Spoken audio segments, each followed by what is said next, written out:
આજે પુરુષાર્થે ખરેખર એક વર્ષ પૂરું કર્યું, એક વર્ષ પૂરું કરી અને બીજા વર્ષમાં મંગળ પ્રવેશ કરે છે.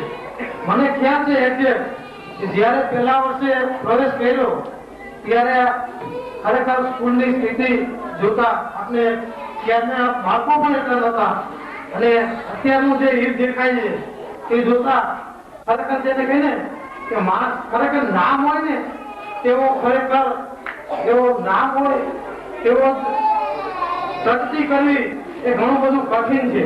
તે આપણે ટ્રસ્ટીશ્રી અને આચાર્યશ્રી ભીમજીભાઈએ કરી બતાવ્યું છે. કારણ કે ખરેખર પુરુષાર્થ નામ ઉપરથી જ ખ્યાલ આવે કે ભીમજીભાઈએ ખરેખર એટલો પુરુષાર્થ કર્યો છે. અને ત્યાર પછી તો આ સ્કૂલમાં કોમ્પ્યુટરનું શિક્ષણ પણ શરૂઆત કરવી છે, ચાલુ કરી દીધું છે. કોમ્પ્યુટર શિક્ષણ પણ હાલમાં ઉપલબ્ધ છે. તો અત્યારે ખરેખર બાળકોને ભીમજીભાઈનું માર્ગદર્શન મળતું રહેલું છે.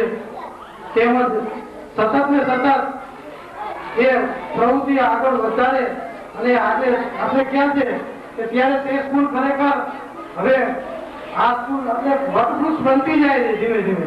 એટલે તે પેલું બિલ્ડિંગ હતું એ નાનું પડતા અત્યારે આપણે મોટા બિલ્ડિંગમાં પણ પ્રવેશ કર્યો, જેથી એ જ એક પ્રગતિનું સૂચક છે.